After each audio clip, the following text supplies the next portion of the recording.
So, it's been a long time. I haven't done any exploring Shinto videos in like 5, 6 years at least. It's been a very long time. And I've been thinking maybe because there's actually a decent amount of interest in Shinto and a growing amount of it in the United States, currently living here, but not for much longer, moving back to Japan. Maybe I could look at some of my old videos. I've only got two, and only one I still have the recordings for. So I'm gonna try and like do a upfixing of that previous one. So be aware, you're gonna see me looking a bit different than I do now. This is what you're gonna see in the future when I end up doing more videos.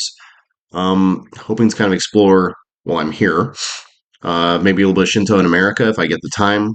But when I get back to Japan, I'm definitely going to be doing a lot more exploring, like what Shinto is, and really the practice, the praxis, the just way of doing things that Shinto has. I recently got a whole bunch of new video editing software, so hopefully that'll help out a lot.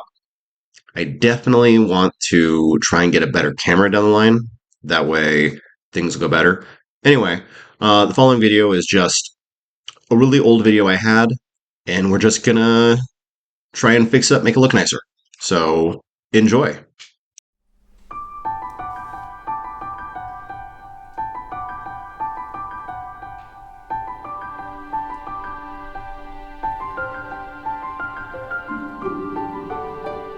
Welcome to Exploring Shinto. I'm your host, Nicholas Kempen. Today we are going to begin the exploration of what Shinto is, and to an extent, its beliefs. It's going to be a bit of a long video today. It's going to be also our first video in this ongoing series where we'll be exploring the history, beliefs, practices, and various sects of Shinto. Join me, won't you? Today we are at Yoyogi Hachiman Shrine. So, what is Shinto? Well, the quickest way of describing it is Shinto is the native belief of Japan that believes in and to an extent worships the various kami of the earth. Now, the question is, so for many of our viewers, is going to be, what are kami? Well, for example, when you feel the breeze in the air during a nice stormy night, or when you see the trees in a forest, these are kami. The breath of life is kami. The sun is a kami. Kami is a complicated and rather in-depth thing. It's more than just gods or spirits. Kami is that sense of awe, that feeling you get when you first see something and don't quite know what it is. It's a feeling inside, yet it is also that which you can see, that which you can feel, and that which you can taste.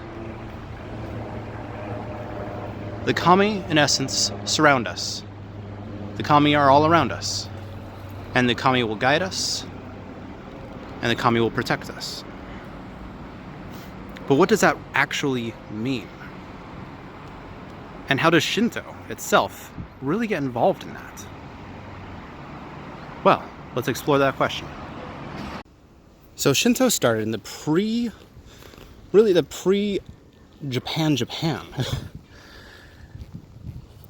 It started when Japan was a group of hunter-gatherers in the Yayoi period and before.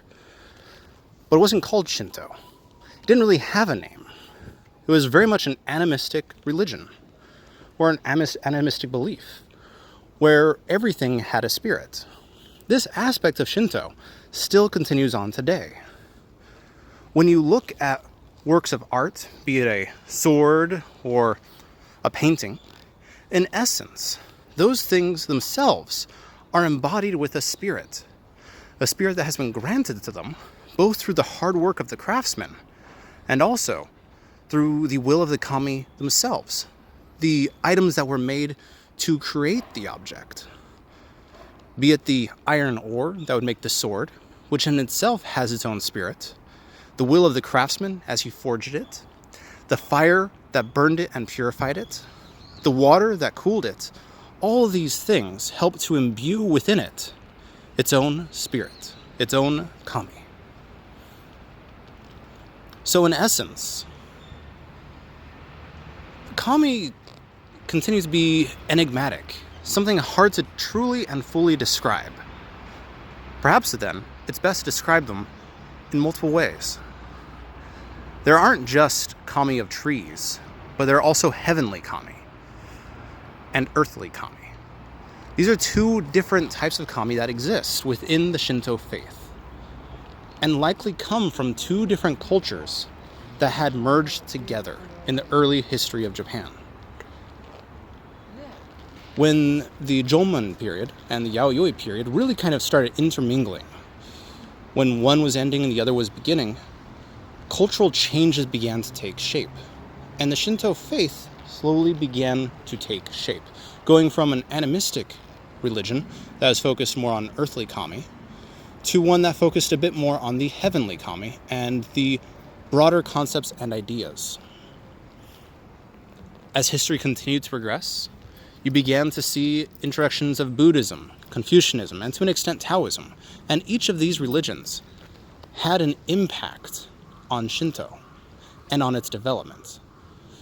This early Shinto historically is often referred to as Ko-Shinto, or like the original Shinto. Now, if it really existed, as we understand it, is something we can't really know, because Shinto in itself is almost as enigmatic as the kami that are worshipped in it.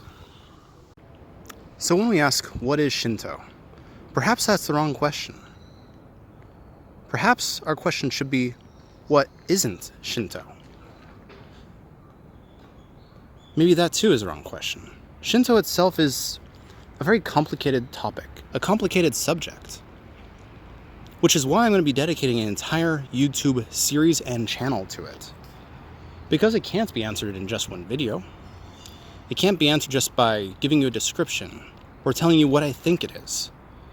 The only way we can truly understand Shinto and gain some semblance of it from a Western audience perspective is to delve deep, is to look at its entire history, not just one little portion of it. We have to look at the whole, not just one leaf of a tree. Because Shinto has deep roots, and Shinto has had many changes throughout its history and will likely continue to have changes into the future. Beyond its history, though, we have to look at its practices and its beliefs. And even that is going to be a tough topic, because different sects have different beliefs. The practices, though, the practices tend to be very similar. They all seem to follow a similar route. So maybe that's where we start. We start with the practices, and maybe we go from there. For centuries, kami and Buddhas were worshipped at the same locations, almost as if it was a syncretic religion, the same religion, no matter the differences that came from the cultures that developed each of these faiths. They were viewed as complementary, and in many ways are still viewed as complementary, if separate in modern times. Before the Meiji Restoration, which happened in the 1800s, Shinto and Buddhism were integrated into one another. You would often have Buddhas at Shinto shrines and kami with miniature shrines located at Buddhist temples. This intermingling of faiths had a dramatic and widespread effect on Shinto itself, going from where there were more of like sacred groves and things like that to shrines and sacred locations.